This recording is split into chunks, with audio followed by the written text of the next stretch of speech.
Hello guys, welcome to Telugu cinema ముచ్చట్లు. కొన్ని years నుంచి తెలంగాణ బ్యాక్డ్రాప్లో చాలా సినిమాలు వస్తున్నాయి. వాటిలో కొన్ని హిట్ అవుతున్నాయి, కొన్ని ఫ్లాప్ అవుతున్నాయి. ఎప్పుడైతే బలగం బ్లాక్ బస్టర్ అయిందో అప్పటి నుంచి తెలంగాణ బ్యాక్డ్రాప్లో చిన్న సినిమాలు ఎక్కువగా రావడం స్టార్ట్ అయ్యాయి. ఇక అలా వచ్చిందే రామన్ యూత్. పెళ్లి చూపుల ఫేమ్ అభయ్ నవీన్ మెయిన్ లీడ్లో యాక్ట్ చేసి డైరెక్ట్ చేసిన ఈ సినిమా ఇప్పుడు ఓటీటీలోకి వచ్చింది. యాక్చువల్గా ఈ సినిమా థియేటర్లో లాస్ట్ ఇయరే రిలీజ్ అయింది. ఇప్పుడు ప్రతి సినిమా 1 మంత్ లోపే ఓటీటీలోకి వస్తున్న టైంలో ఈ సినిమాకి 8 మంత్స్ టైం ఎందుకు పట్టిందో తెలియదు. సో ఇంకా లేట్ చేయకుండా ఈ సినిమా ఎలా ఉంది ఏంటి అనేది ఈ వీడియోలో చూద్దాం. స్టోరీ ఏంటంటే, సిద్దిపేటలో ఉండే అంక్షాపూర్ అనే విలేజ్లో రాజు తన ఫ్రెండ్స్తో తిరుగుతూ ఉంటాడు. సిద్దిపేట ఎమ్మెల్యే అయిన రమణ వెంట తిరిగి ఎలాగైనా ఊర్లో యూత్ లీడర్ అవ్వాలని అనుకుంటాడు. అయితే దసరా పండుగ రోజు తన ఫ్రెండ్స్తో కలిసి రమణని ఇంప్రెస్ చేయడానికి ఒక పెద్ద ఫ్లెక్సీ వేయిస్తాడు. కానీ దానివల్ల రాజు అండ్ తన ఫ్రెండ్స్ జీవితాలు ఎలా ఎఫెక్ట్ అయ్యాయి అనేది మిగతా కథ. తక్కువ బడ్జెట్లో పల్లెటూరులో స్టోరీ సెటప్ చేసి తెలంగాణ బ్యాక్డ్రాప్ పెడితే చాలు సినిమాలు హిట్ అయిపోతాయని తీసిన సినిమాలు చాలా ఉన్నాయి. వాటిలో స్టోరీ సరిగా లేకున్నా తెలంగాణ బ్యాక్డ్రాప్ దాంతో జనరేట్ అయ్యే కామెడీ వల్ల హిట్ అయిన సినిమాలు చాలా ఉన్నాయి.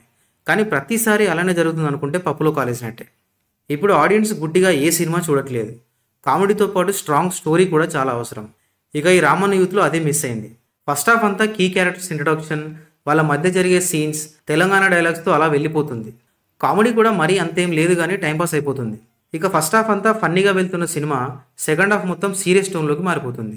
పొలిటికల్ లీడర్స్ యూత్ని ఎలా వాడుకుంటున్నారు, అది అర్థం చేసుకోకుండా ర్యాలీస్కి మీటింగ్స్కి తిరిగి యూత్ ఎలా లైఫ్ని స్పాయిల్ చేసుకుంటున్నారు అనే పాయింట్ బాగుంది. కానీ స్క్రీన్ మీద సరిగా ప్రజెంట్ చేయలేకపోయారు డైరెక్టర్ అభయ్ నవీన్.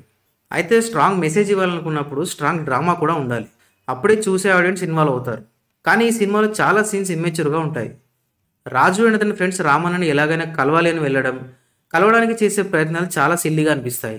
కానీ ఒక విధంగా చూస్తే అలాంటి వాళ్ళు కూడా రియల్ లైఫ్లో ఉన్నారు. కొన్ని ఫ్లాస్ ఉన్నప్పటికీ ఓవరాల్గా ఈ రామన్ యూత్ టైంపాస్ అయిపోతుంది. ఇక యాక్టింగ్ విషయానికి వస్తే రాజుగా అభయ్ చాలా న్యాచురల్గా బాగా చేశాడు. ఫ్రెండ్స్గా చేసిన అనిల్ జీలా, బన్నీ అభిరాన్, జగన్ యోగిరాజ్ వాళ్ళ క్యారెక్టర్స్కి న్యాయం చేశారు. దాదాపు యాక్టర్స్ అందరూ తెలంగాణ వాళ్ళు అవడంతో అందరూ చాలా రియలిస్టిక్గా పర్ఫామ్ చేశారు. ఇక ఎమ్మెల్యే రామన్నగా శ్రీకాంత్ అయ్యంగార్ ఉన్నంతలో పర్వాలేదు. ఎక్స్ సర్పంచ్ అనిల్గా తాగుతు రమేష్ బాగానే చేశాడు. ఇక రోహిణి, యాదమరాజు అండ్ మిగతా యాక్టర్స్ ఓకే. ఈ సినిమాతో డైరెక్టర్గా డెబ్యూ చేసిన అభయ్ నవీన్ కొంతవరకు సక్సెస్ అయ్యాడు. విలేజ్ ప్రిమైస్, క్యారెక్టర్స్ డిజైన్ చాలా రియలిస్టిక్గా ఉండేలా చూసుకున్నాడు. కానీ రైటింగ్ మీద ఇంకా కాన్సన్ట్రేట్ చేయాల్సింది. టెక్నికల్గా రామన్ యూత్ పర్వాలేదు. తక్కువ బడ్జెట్లో తీసిన విజువల్స్ అండ్ బ్యాక్గ్రౌండ్ స్కోర్ బాగుంది. ఫైనల్గా రామన్ యూత్ ఒక్కోసారి చూడొచ్చు. That's it guys. ఒకవేళ మీరు ఈ మూవీ చూస్తే మీకు ఎలా అనిపించిందో కమెంట్స్లో మెన్షన్ చేయండి. అండ్ ఈ వీడియో నచ్చితే ఒక లైక్ కొట్టి మా ఛానల్కి సబ్స్క్రైబ్ చేసుకోవడం మాత్రం మర్చిపోకండి. Thank you for watching this video.